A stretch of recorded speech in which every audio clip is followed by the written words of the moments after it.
Aweremba a plutôt dit, pourquoi être empathique? Pourquoi est-ce que je devrais être empathique de son état, de sa situation? Pourquoi est-ce que je devrais ressentir de l'empathie pour une personne qui a cherché elle-même ses problèmes? Comment ça, elle a cherché elle-même ses problèmes? Ne vous inquiétez pas, je vous réponds. Laissez-moi vous dire que d'après Paweremba, Maweremba est une adepte des féticheurs. Que pour régler ses problèmes, elle fait toujours recours aux féticheurs. Que pour avoir toute la gloire qu'elle a eue, que pour avoir tout ce qu'elle a aujourd'hui, elle a fait un tour au Bénin. Franchement, les Béninois souffrent énormément. Pourtant, ils ne sont même pas les premiers en matière de sorcellerie. Peut-être que si. Qu'une fois arrivée au Bénin, elle est allée voir un marabout. Elle est allée voir un féticheur qui lui a donné des gris-gris. Franchement, j'ai pas envie de vous choquer parce que ce que j'ai entendu est tellement choquant. Très choquant même. Et je n'ai vraiment pas envie d'heurter votre sensibilité. Alors, on va s'arrêter au gris-gris. Pour me choquer, il a dit, chacun récolte ce qu'il a semé. Que qui sème le vent récolte la tempête. Pour me mettre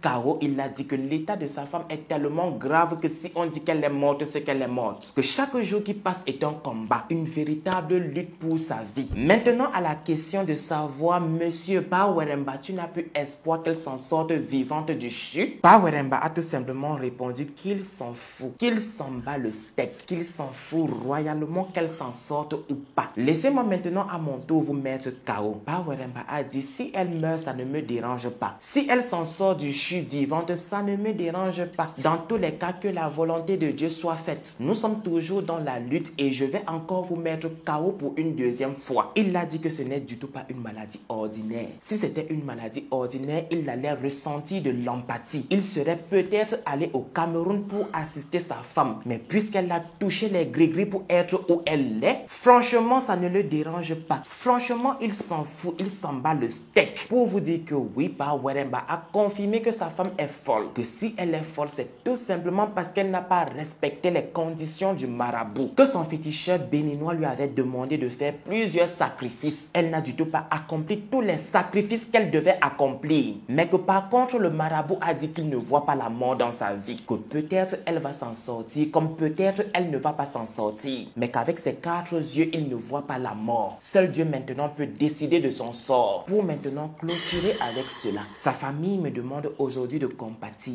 Sa famille me demande aujourd'hui d'être là à ses côtés. Est-ce que j'étais allé chez le féticheur avec elle? Bien sûr que non. You cherche, you trouve. You trouve, you support. Je ne sais pas si on dit you support. Maintenant à la question, pourquoi l'as-tu épousée? Pourquoi as-tu épousé Emilia? Paweremba a dit personnellement, il ne sait pas. Il ne sait pas pourquoi il a épousé cette femme. Que quelques jours après le mariage, le marabout béninois est venu le voir. Quand il a dit ça, je me suis dit, mais attends, vous ne consultez pas par hasard le même marabout? De toutes les façons, il a dit que le marabout béninois est venu le voir et lui a parlé franchement. Et lui a dit comment est-ce qu'il avait rencontré Emilia. Et bien d'autres détails que seul lui et Emilia connaissaient. C'est chelou, n'est-ce pas? C'est-à-dire que monsieur consulte et madame consulte. On va continuer sur cette même lancée.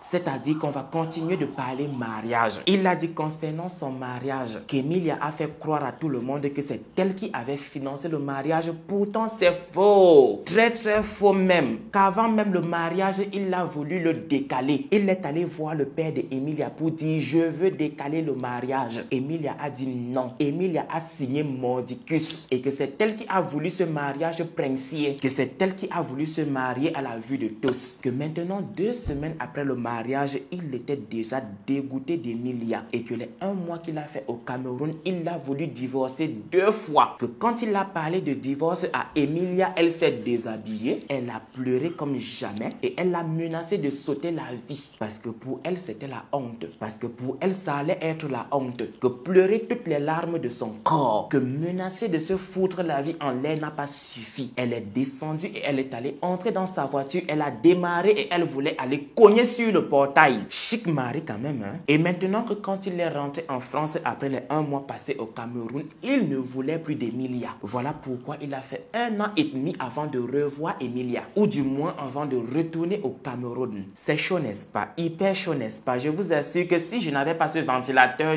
j'allais fondre. Tellement les propos de cet homme sont choquants. On va maintenant clôturer la vidéo avec le divorce. Il Il a dit ceci concernant le divorce, que c'est lui qui a d'abord parlé de divorce, que lorsque Emilia a entendu parler de divorce, Emilia l'a menacé. Emilia lui a dit, ah, donc toi tu veux divorcer dans le silence, pourtant on s'est marié à la vue de tous. Laisse-moi te dire que moi, je vais rendre ça public. Et c'est comme ça qu'elle a dit que c'est elle qui a demandé le divorce, nanani, nanana, c'est monté, c'est descendu. Que lorsque lui, il a voulu divorcer, c'est Emma Loès.